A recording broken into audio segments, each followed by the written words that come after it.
Well, hello, and welcome back. I'm Dominic, And I'm Jen. and this is Look Up. Dummy fuck. Guys, we received actually a lot of feedback from you, and it's very cool. Thank you for that. Keep going, keep giving us feedback. So we're changing a little bit the setup, and actually we received feedback from a very good friend, Jen, right? Oh yeah, our friend Alina Bayramova. Wow. We love you. We love you. She told us that we need to be like more relaxed and more chill. So what's more chill than look up dummy fuck and cocktails. So Cheers. Cheers. We decided to have a cocktail today and just kind of more shoot the shit and, just be more laid back, I guess. Right. Try to be more laid back. Especially because the news is not. So we're trying to be more laid back, but to be honest, the news is not. I mean, I've been shocked this entire week. So, like in deep shock. Like, okay, he did. But I do want to give him like one call out. Maybe we can like find something positive that he did like each week. So I have this hilarious cool. I like thing. it. Okay, so I think he did one thing in the last 2 weeks that rocked, and that is to retire the penny. Oh, yes. Retiring the penny. Yeah, bye-bye penny. Bye-bye Bravo, penny. Trumpington, bravo. Yes. So basically, if you didn't know, the man stopped printing the penny. The penny cost like 3.7 cents to print a penny, which of course makes no sense.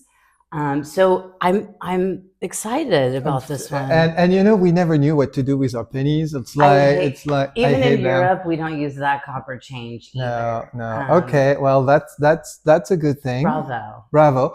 Yeah. One of the things that is happening to me, and I don't know if it happens to you, but I remember I was partially in Ukraine during the first term. Okay. And I remember waking up every morning with anxiety about what happened last night, because there was always something from the Trump administration. That faded away with the Biden administration. It was more predictable. It was more slow. Okay. Professional. More professional. That's the word I would use. Things were announced, prepared, debated, and for months with the time difference, every morning I wake up with anxiety. I'm looking at my phone and I'm like, what happened last night? Well, it's certainly swinging the pendulum, right? It's swinging the pendulum. Like, not to say that, all politicians aren't criminals, because they are a bit. Vivian Westwood taught me this. And not to say that, like, there wasn't corruption in our government, because of course there was. And we did need some checks and balances, and we did need to do things a little faster, because it took forever for us to get through bureaucracy, red tape bullshit. But at the same time, to just go in with a fucking wrecking ball. I know. Every day. It's crazy. And I feel like it's worse than Zappos had this mentality of ready, shoot, aim. Okay? I remember that. And these people, like, I don't even think they start with ready. I think it's just shoot, aim. And see what happened. Yeah. See what stick. It's like cray. So, okay, this episode has a title. I mean, based on this very long introduction, we decided to also give a more broader title to this episode. Up to now, we decided to kind of deep dive in a topic. For this one, we decided to go a little bit broader, and we call it smoke and mirror. So why have we decided to call this episode Smoke and Mirror, Jen? Well, I'm hearing so many things that they are dropping all of these bombs everywhere. So it's kind of this, like, I'm going to dangle something shiny over here, but actually I'm doing something over there that's like super shady. And that's what I feel like this administration is doing a really incredible job of, right, is getting us to, and to me, a great example of this is just a week ago, I got some information on transgender athletes. Okay. So, right. NCAA has like 510,000 athletes. Cool. How many of them identify as transgender? Less than 10. Less than 10. And what I think is crazy is, how is it that we made this such a giant issue when it's such a small percentage of the people that are playing the sport? I'm not saying it isn't an issue and it isn't important, but how is it the Democrats did not give us these numbers while they were running? Well, where are the Democrats? They're negligent as hell with this, because to me, this is something that should have been talked about. Right. Less than 10 of 510,000, do the math, new subject. Well, I mean, that's a very good example of smoke and mirror. And it's like you play, you use a minority who are really minority. I mean, there's not that many transgender people, and they need to be, I mean, protected, of course, and we love them, and we guys really, really do love you. But you use that minority as exactly like as something that you can use to push people away. And it's like taking over. They're taking over. They're taking over the world. Exactly. They're taking over, which is so stupid. Which is so stupid. So that's what he's loving to do. I feel like this guy, and they're really good at it. I gotta give them credit. They're amazing at this. Let's talk about the your favorite gal. The girl was doing communication. What's her name again? You know, the girl. The press secretary. The Hewitt chick or whatever. The 27-year-old. Yeah. Caroline, I think is her name now. Caroline. Yeah. Oh my God, she's good. She knows nothing. For 27, I mean, she's just so racist. It's crazy. I mean, I didn't watch that much of her this week. I can't. You can't even turn it on. I can't. Yeah. It's too much. Okay, so let's cover a few topics. I really want to talk about Elon Musk. Well, yeah. Can we talk about Elon Musk for a little bit? Smoke and mirrors. Smoke and mirror. Sure. Yes. To me, it was the Musk boy in this super important press briefing at the Oval Office. Mm-hmm. This kid is like picking his nose half the time. I was, here in Europe watching it live in bed. So he's the son of Elon Musk. Okay, yeah. Well, I mean, one of his 10. number of women 10. That he hooks up with or whatever. But it was crazy to me. And I felt like they used this boy to run around and distract, right, of the truth of what was happening. So they started to give examples of corruption, which I believe these things are true, but on what scale? So if you look at the Doge website, just so you know, there is still no receipts or checks and balances of anything that really happened. So, do I believe that they were still paying money to a guy that's 150 years old? Probably. But is it 1 or 2 or 5 things, or is it 5,000 like they make it seem? 5 million. Yeah. At the scale of the United States, and the kid picking his nose, telling Trump you're not the president or whatever he said to him. Know, that is climbing so on the shoulders. I mean, this is all distraction techniques, right? Yes. Yeah. This is basic thing. What's really shocking and it's the difference of speed. And to me, this is where the real smoke and mirror are. Doge is doing things that are most likely 80% of them are illegal and are going to be stopped by justice. Can you shut down USAID? No, you can't. You can't because it's approved by the Congress. It's a Congress decision. It has to be a Congress decision. It's not constitutional to dismiss and fire all those people. But here's a question for you, So Dominique. they do it quickly. But let me ask you about USAID. So do you believe now that USAID was used as the smoke and mirrors technique? Of course. So they went after that agency first. And now they're going to rile up the Democrats to be so focused on USAID, right? Mm-hmm. Do you think this Oh is true? no, I'm totally sure, and I'm starting to bring report now. They're starting Yeah. to go over other administration, and look, they went to they're shutting down 2 or 3 administration already. Some of them are part of the FBI. They want to shut down the entire Minister of Education, the entire Department of Education. They want to shut it down. Well, and I gotta say, like, shutting it down, no. Do I think it needs some reform? 1,000,000%. Of course. I mean, from what I'm reading, we rank like 145th in the world or some ridiculous number, and most people's reading level is at like an 8th grade level. Does something need to be changed with the Department of Education? We know it. 100%. But just like shut it down. I know. See, I'm going to show you. I'm the man. Okay. Let's continue on this because J.D. Vance, the Vice President, was in Europe this week, right? He went to Paris. He went to the AI summit organized by France. Actually, he didn't even stay. I mean, he did his speech and he didn't even stay to listen to Ursula von der Leyen, the President of Europe, speech. He just left. I don't care.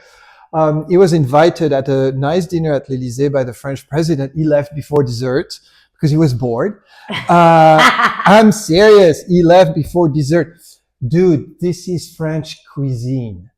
Just for the food. Who leaves before dessert, bitch? Just for the food you stay. But that's okay. That's okay. No, but this is rude. His book is called Hillbilly Elegy, so maybe he doesn't understand French cuisine. Let's be clear. Okay, probably he doesn't. But what has been shocking into this is basically during his trip in Europe, he started an ideological war against Europe. He explained during the AI summit that European regulation was horrible, which is actually a good question and debatable on AI. I mean, that's, as you know, I'm a tech guy. I'm really versed into this, and I'm not sure Europe is doing the best job right now, focusing on regulation instead of focusing on investing heavily in tech. But that's okay.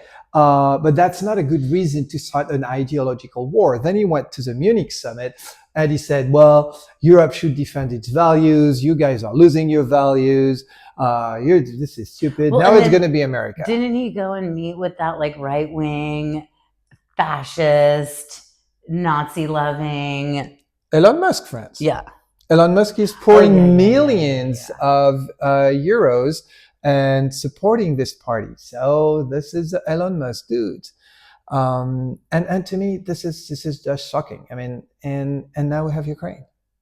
So oh, I know. Well, let's talk about this. This is crazy. I mean, you know, Trump just thinks that like he can make all the decisions on what happens to Ukraine. I mean, some of the comments from J.D. Vance have been shocking at best. Mm-hmm. And yeah, I just don't understand what they think is so. I mean, intelligent. Yeah. Right. So my reading on this is actually a little bit more cynical. My reading is basically Trump is trying to share Ukraine between the U.S. and they want what they call the rare. No, but I heard they already turned this down. Well, the Ukrainians the Ukrainians said rare earth. You want to come after my rare earth minerals? Baby, not happening. Well, really, are they asking the Ukrainians what they want, or is he dealing directly with Putin? Okay, you take this, I take that. Anyway, the Ukrainians depend so much on my aid and my military support. What are they going to say? And at the end of the day, really. Well, and again, that's what he's saying is, you know, I don't know if you've heard this, but he's saying like, oh, so I want your rare earth minerals and I'll give you aid. Mm-hmm. So much different than USAID, what we did before. Now it's like a trade, which means this country owes you nothing because you actually just did a business deal, which I don't think he understands either. No, right? He doesn't. No. Yeah. So, yeah. It's just, well, let's hope for the best on this one. Yes. We have to. Well, we have to. I mean, at least if we could have some peace, I think that would be great. But you have to include Ukraine and you have to include Europe in the negotiation, because you cannot say, oh, I'm going to negotiate the peace, but I'm not going to be part of it. Right. The European have to take care of it. It doesn't work this way. Then we have our new Secretary of Defense, was one of my really good friend, was not a Democrat, was a Republican. I had on the phone yesterday. We had a long conversation about Ukraine. He's a Cornell professor, pretty famous, really, really strong. He knows Ukraine extremely well.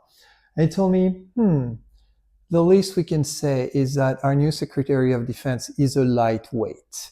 And that's the least we can say. Meaning in the U.S.? In the U.S. Okay. And the guy just explained, oh, Ukraine cannot be part of NATO, and Ukraine will give away part of its territory, the one that has been that are now occupied by Russia. So what are we negotiating?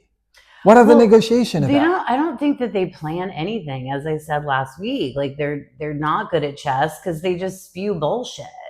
You know, I mean, they spew like, oh, if Hamas doesn't give us back all the kidnapped Israelis by what's a good time? Like noon on Saturday? Like noon. I like noon on Saturday. Noon on Saturday. Mm-hmm. And then when you threaten a country or a terrorist organization, mm-hmm. and they don't do what you say, which they didn't, they only gave back 3 people on Saturday. That's it. Then where's your word? Where's your word? Well, anyway, he wants to turn Gaza into a resort. I know, yeah. So, and seriously, seriously, you want to turn Gaza into a resort? And we still question how much is this all smoke and mirrors? Like, exactly. What is the point? So, I do think that you didn't read this week. Smoke and mirrors, okay. We're gonna call it. Okay. So have you seen the bill that was introduced to Congress called HR 1161?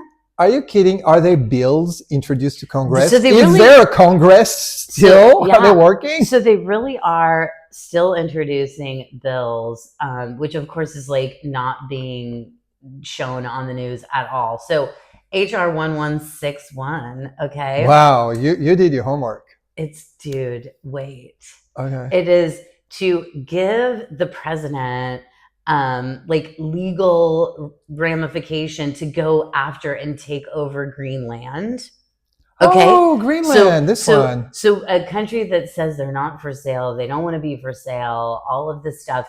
This is a bill that he introduced to Congress, and when he takes it over in his delusional mind, he wants to call it, in this bill, you ready? Okay. Red, white, and blue land. It's in the bill? Yeah, the bill is called Red, White, and Blue Land. So I'm telling you, I mean, I haven't done enough homework to see how many more bills there are out there, like Red, White, and Blue Land. But this is like for real. Have you seen that journalists from, I think it's Associated Press, have been banned from the White House because they don't want to call the Gulf of Mexico Gulf of America? And they can never, Associated Press can never go into the press briefing rooms ever again. They've been totally banned. Right. But I will tell all of you, if you're super angry about this, this is part of their smoke and mirrors campaign for sure. But if you hate it, I know most people out there use Google Maps, but if you go on back to Apple Maps, it still calls it the Gulf of Mexico. So walk away from Google Maps, come to Apple Maps. But that is something I don't understand. How do you give name to places that you don't even own? Like the U.S. doesn't own the Gulf of Mexico. I mean, of course, part of the coast are U.S. Sea, whatever. But the U.S. doesn't own the Gulf of Mexico. No, but he thinks he owns everything, babes. And like we said, I do believe a lot of this bullshit is smoke and mirrors, you know, for him to get us so riled up by the Gulf of Mexico versus the Gulf of America when they're doing other extremely insane things as well. I mean, and what I find weird too is I was seeing in the past couple of weeks a lot of protests throughout the United States of people marching in cities. I didn't see any of this on TV or on the news. Did you? No, I haven't seen anything. I mean, if anyone can like write us and tell us how they're thinking, Yes. why this is not happening. I mean, I thought MSNBC was super left, agenda. Right. CNN, no one's showing this. I don't get it. So, and this is what actually worries me, actually a lot, is people are starting to be scared. People are really starting to be scared in the U.S. I mean, I've read a lot of report on USAID and what's going on in court. I mean, a judge has frozen the firing of the people for a week and now for an extra week. Some USAID employees went to court. They are all wearing masks because they don't want to be recognized. And you hear reports and reports after reports of people working for the government being totally scared because they don't want to speak because they know they're going to lose their job. And actually, when you read what Elon Musk is tweeting, it's scary. Like, I forgot the name of the agency, but the day before they shut it down, he said, "Rest in peace," name of the agency on X. And I'm like, why? And I think that's part of the game, it's just scaring people. Yeah, it's so trashy. It's so unprofessional. It's just so extreme, right? And anything that is extreme is never the answer. I mean, I think it's a big portion of why the Democrats lost the election, right? Is because they were going too extreme to a place where Americans couldn't get behind it, but he still has not lowered egg prices, clearly. Yeah. But he's dropping all these bombs, right? So like maybe people won't notice that they got eggs for Valentine's Day instead of flowers. Maybe. Well, prices of eggs have gone up. Yeah, it's crazy. Tariffs. I mean, all the tariffs everywhere. So. But he threatens them, so it's like, let me threaten it, and then I'm not going to really do it. But then he does it. Then he does not. And then he hesitates. Then we don't know. Then in fact nobody really knows. Yeah, I mean, I think people are going to stop taking this guy seriously very soon. And I don't think he's going to be able to get the things done that he wants to get done. My concern here, and I would want to go back to this, is a lot of what he's doing is obviously not completely legal or completely illegal. Okay, so it's gonna go to court and justice is gonna work, but justice is slow and Donald Trump is quick. And as we said, smoke and mirror. Look at here, I'm doing this, and then this is happening here. But this is a real thing. This is a real thing. And a lot of people are starting to say, well, a lot of those things that he's doing are not constitutional. Because the U.S. is a democracy, justice is going to do its work. Well, here's hoping. Hopefully. Here's hoping. And if not, we're going into a big issue here. A big issue. And hence why we're here. So again, our podcast called Look Up, Dummy Fuck. Exactly. So start paying attention, start realizing that like maybe if he's trying to get you to focus on this, you might want to be focused on that. Right, exactly. Cool. So I don't know. Do we wrap up? I think we wrap up today. We'll wrap up today. Just look up Dummy Fuck. Catch us on Instagram, YouTube, all the good platforms, Spotify, SoundCloud, Facebook, you name it. Comment, share feedback. Very soon we're going to have guests. Yeah. It's coming soon. It's coming soon. So another new format. Thanks for tuning in yet again. We love it. For Look Up, Dummy Fuck.